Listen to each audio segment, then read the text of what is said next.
listening to the Agent Survival Guide podcast, a podcast for today's insurance agents. Informing, educating, empowering, improving the way you do business in an industry that's anything but static. In today's episode, sales events are a great way to generate Medicare leads. Learn best practices and how to stay CMS compliant while hosting a Medicare sales event. Rules for hosting a compliant Medicare sales event, written by Roxanne Anderson. Are you considering holding a marketing event to get the attention of more Medicare clients? You'll need to follow CMS rules for hosting sales events. Think of this episode as our streamlined version of the Medicare Advantage and Part D communication requirements and Medicare communications and marketing guidelines for sales events. We'll start with establishing your event. First and foremost, you must determine which type of marketing event you would like to hold. There are two types of sales events, formal and informal. Here's what sets them apart. Formal sales events are when an agent presents plan-specific information to an audience invited to the occasion.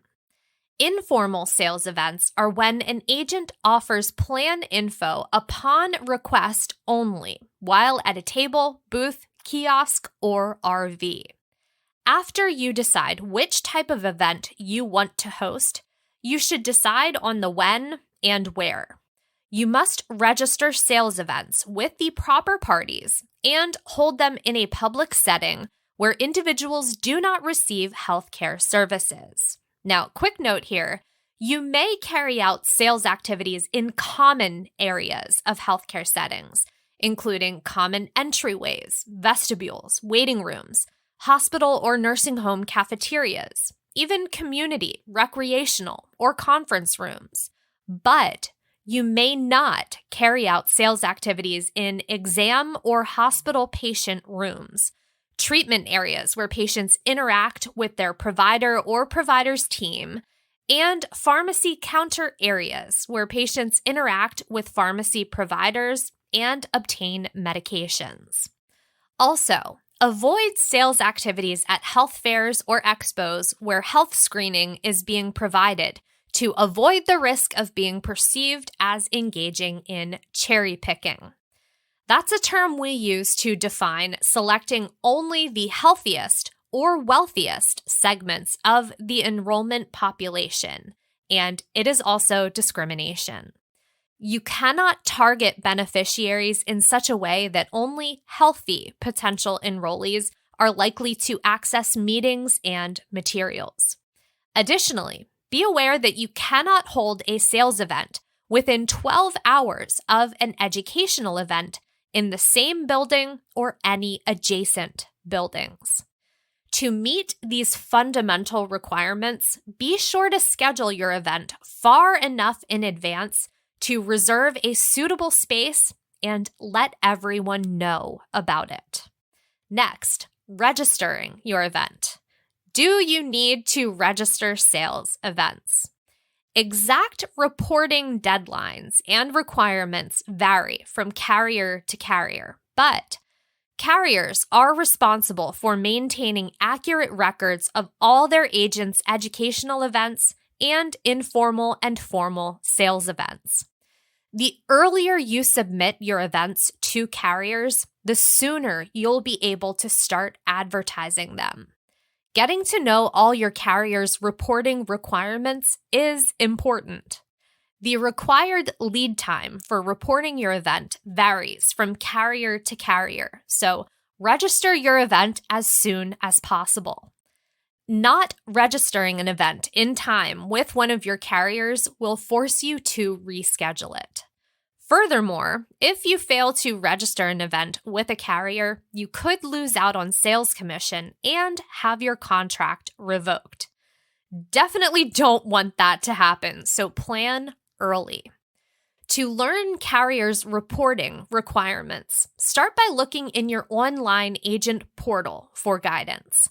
Reporting often involves submitting an event information form to a sales manager or representative through email or using an online reporting tool. When in doubt, call the carrier's agent support number for help. You can find support numbers and agent portal links all in one place within the Ritter Docs carrier pages. We will have the link to that in the episode notes for you. Now, a very important disclaimer I want to mention here. Any event not advertised as educational can be viewed as a marketing event and should be registered as one. Now, once you've chosen the event type, you've registered it with the proper parties, it is now time to market your Medicare sales events. So while just putting out a flyer with your sales seminar or workshop's information on it seems simple enough, it's unacceptable. And here's why. I don't say that to be harsh. There's just more to think about when marketing a Medicare sales event, namely compliance. You must adhere to certain regulations for marketing your sales event. When creating ads or invites, you cannot require potential attendees to provide contact information to RSVP for the event. While you may plan to educate attendees on Medicare programs during your presentation, you cannot say your sales event is educational because educational events have a different set of requirements. You should disclose the products you plan on reviewing. Additionally, you must include the following disclaimer on all advertisements and invitations for your event. Quote, "For accommodation of persons with special needs at sales meetings, call and then insert your phone number and the TTY number." End quote. If your event involves marketing Medicare Advantage or Medicare Part D, then you must also include the following third-party marketing organization or TPMO disclaimer on any printed materials distributed for the event. If marketing fewer than all plans within a service area, use this disclaimer, quote, "We do not offer every plan available in your area. Currently, we represent X number of organizations, which offer X number of products in your area. Please contact Medicare.gov, 1-800-MEDICARE, or your local state health insurance program, SHIP, to get information on all of your options." End quote. If marketing all plans within a service area, use, quote, "Currently, we represent X number of organizations, which offer X number of products in your area. You can always contact Medicare.gov, 1-800-MEDICARE, or your local state health insurance program, SHIP, for help with plan choices." End quote. You can promote your gathering online via direct mailers and flyers, or through other forms of media. However, if you cancel the event at least 2 days in advance, it's a good practice to notify potential attendees via the same advertising channels you used to promote the event. Tina recently reviewed apps for networking and hosting events. Lots of great information in that episode, so be sure to check it out. It is in the episode notes. Next, it is time to prepare your presentation for the event. Sales events allow agents to try to direct potential enrollees or current members toward a plan or set of plans. Many marketing and lead generating activities are allowed, but there are rules regarding the information you can collect. Let's look at what you can and cannot do at sales events. Starting with what you cannot do. You cannot request or accept a referral. You cannot offer health screenings or similar activities that could seem like or be used for cherry picking. Attendees cannot be required to use a sign-in sheet. At the event, you cannot compare one carrier's plan to other carriers' plans by name without getting written consent from all carriers involved in the comparison or without having studies or statistical data to back up comparisons. These comparisons must be factually based and cannot be misleading. You cannot discuss or cross-sell non-healthcare related products at the event. For example, annuities or life insurance. You cannot use absolute or qualified superlatives when referencing products. For example, this is the best plan. You cannot use contact information provided by attendees for raffles or drawings for any other purpose. You're not allowed to give away cash or other monetary rebates. You may not offer or subsidize meals or a combination of foods and beverages that could make it seem like you're offering meals. You cannot require attendees to fill out a scope of appointment form or enrollment forms. You are not allowed to host a sales event within 12 hours of an educational event in the same building or any adjacent buildings. That was our list of don'ts for Medicare sales events. Now let's flip the coin and talk about what we can and should do. At informal events, you should let beneficiaries approach you first. You can use sign-in sheets that clearly indicate providing contact information is optional.